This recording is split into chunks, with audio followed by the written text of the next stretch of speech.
Well, today, ladies and gentlemen, in this video, we're going to be talking about some FRFR cabs. Let's get into it.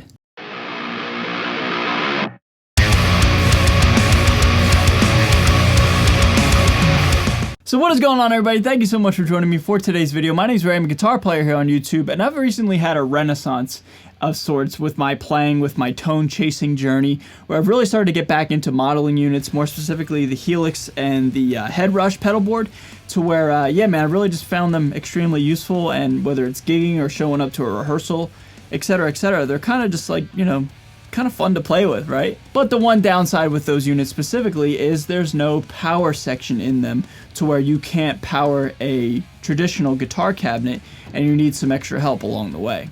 Enter FRFR cabs, full range flat response. Okay, that's what FRFR stands for. Not really, you know, not a great acronym that like rolls off the tongue. I wish they came up with something a little bit better, but anyway, FRFR, that's what we got to you know, call these things. Basically, these are just glorified monitors at its source. This is to get your modeling unit loud, okay? Now what this isn't, it's not a guitar cabinet, it's a guitar speaker of sorts, and there's a difference there. The main difference, this thing's got power, right? So you plug this thing into the wall, and then you plug your modeling unit into this thing, and then the sound comes through here. Now this is the Head Rush FRFR 112, and you got 2 inputs and 1 output. Now what's great about this thing is you can run it stereo inside this unit and then get like stereo delays and reverbs and ping pongs and all that stuff. But you can also plug an XLR to get the output signal of your unit through here. So basically think of a scenario like this. You can have this on the floor or, you know, wherever, monitoring yourself, and then you can send the signal from here into the front of house, you know, board, so you get best of both worlds. You got stage sound, and you can run this right into front of house into the PA so the audience can hear you better.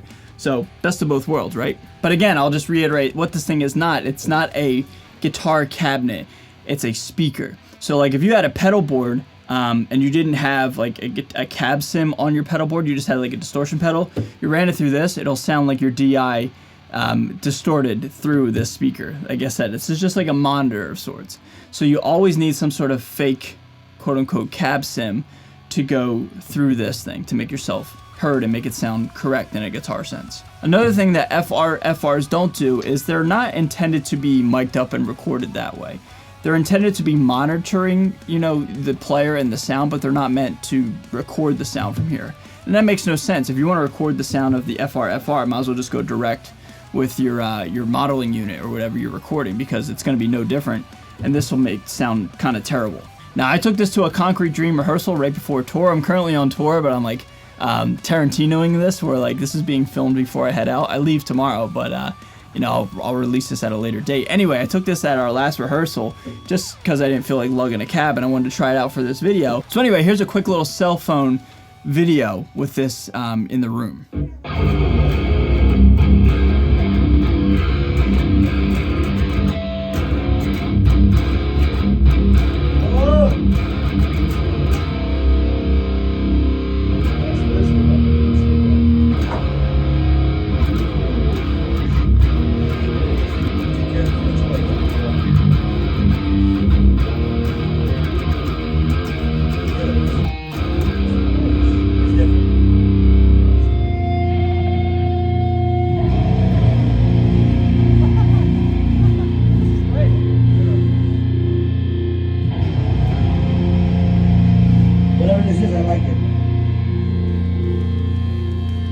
And yeah, everybody, it does the job. It gets the job done. I could be heard in that clip that you just heard, but how does it hold up in a band setting?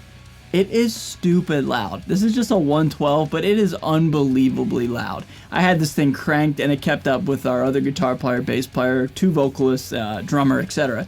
And I could hear myself very, very well with this modeling, you know, guitar thing, FRFR cab. Now another thing you could do is you could take 2 of these, for example, and run 2 XLR outs of your Head Rush or your Helix or your Kemper stage, wherever, and then you'll have double the amount of volume of sound coming out of these things. And yeah, they're absolutely loud. So I might save up and get another one and just see what that sounds like, but you know, one will definitely do the trick for most instances. And last thing I'll say is, like, what do I like better, a full range flat response speaker or an actual traditional cabinet?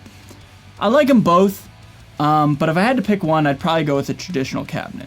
This is more versatile. You could plug music into this. You could plug a modeling unit into this. You could plug a microphone into this. This will literally do anything that you plug it into, hence the name full range flat response. It's not EQ'd specifically for a good guitar tone, but there's just something magical about like a 4x12 or something like that, where it's just like, I don't know, it just seems a lot more focused and controlled, where this just sounds like a big giant loud speaker, like at like a wedding or something like that, you know what I mean, like a house party or something like that. It's just, they don't have the sound of like a guitar cabinet, they have the sound of a loud like DJ or something like that.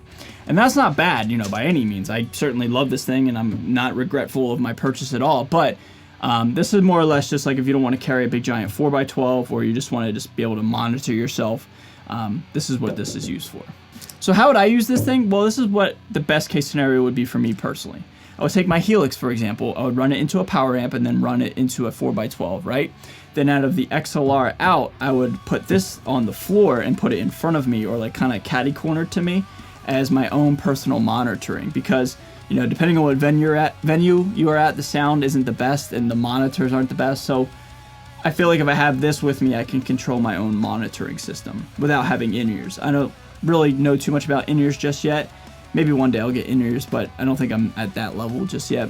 So this would be more than sufficient to have like my own reference point, my own monitor system. So everybody, that's going to do it. Just a quick little video on my thoughts and opinions on FRFR cabs. I think they're great, man. I don't think they replace a traditional 4x12, 2x12, or even 1x12, a traditional guitar cabinet. But I do think they have a healthy space in the guitar gear realm. I think they're very useful and very practical, very versatile, and all the above, man. So I really dig them. I dig this thing, and it did the job for me at rehearsal. And yeah, it's great. It really is. All right, everybody, that's going to do it for this video. If you're brand new to my channel, please consider subscribing. I'd really appreciate it. I am out of here. Stay safe, stay healthy, and stay metal. I'll see you guys next time. Later.